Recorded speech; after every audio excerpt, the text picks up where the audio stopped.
Kapatid, alam mo ba na mahal ka ng Lord? Alam mo ba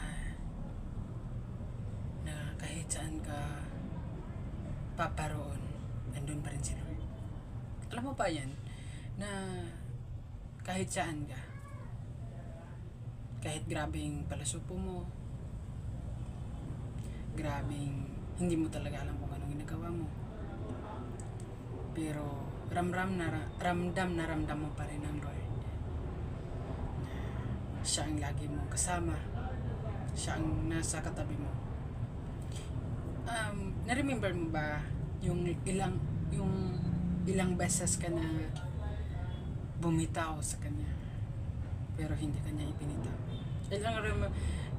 Remember mo ba yung buhay mo noon, di ba? So mahal ka ng Panginoon. Yun ba i-share ko po sa iyo na kapatid, marami kang mga problema ngayon, alam ko. Pamilya mo, your own problems, pag-aaral mo, grabe. Pero tatandaan mo na may mga solusyon yan. Kasi mga problema na hindi yan natin mararanasan or ipararanas ng Lord sa atin kung walang solusyon. Tandaan mo, sa lahat ng problema mo, may mga solusyon yan. Sa lahat ng mga ginagawa mo, may solusyon yan. So, lahat ng mga problema na pinagdaanan po natin sa ating buhay, may solusyon yan. So, lagi mo tong tatandaan na mahal ka ng Panginoon. Yun ang hindi magbabago, ang pagmamahal ng Lord sa bawat isa sa atin. Kasi kung na-remember mo, nung ikaw ay nasa kadiliman, wala ka pa sa darkness, doon ka pa sa yung nasa darkness, yan yung ibig kong sabihin, wala ka pa sa light, wala pa ka sa nasa ka pa sa kadiliman, yun na nandoon ka pa, yung ibig kong sabihin, nasa bisyo ka pa. But you still remember how God is faithful in your life, na kinukuha ka niya galing sa kadiliman punta sa, di ba? Napakasarap sa feelings doon. Kasi yun talaga ang buhay natin. May purpose ito kapag may Panginoon.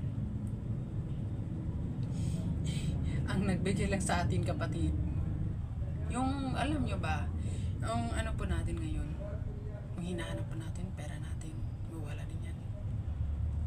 Pero kapag ang Lord ang tatanggapin mo ng buong buo, kapag ang Lord ang lagi mong kasama, makapagsabi ka talaga, wow. Maraming mga sikat, matanyag, idol ng lahat, pero sa tao lang, idol sila ng mga tao. We're so very blessed sa mga artista na, I'm so very blessed sa mga artista na nakilala nila ang Lord. Marami tayong mga tao ngayon na ina-idol ng lahat, gaya ni Elias, lahat na mga no? So idol natin sila.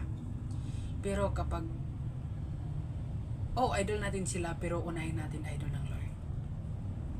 Support tayo sa kanila. Like me, sila Sir Javin, yan, Kampin family, yun ang idol ko talaga sila.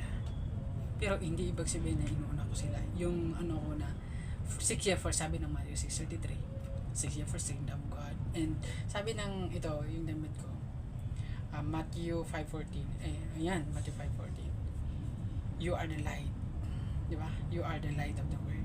Ikaw ang ilaw ng silibutan, di ba? So first, naranasan pa natin ng mga kanya-kanyang mga problems sa buhay. Naranasan pa natin ng mga problema. Pero tatandaan mo to, mahal na mahal ka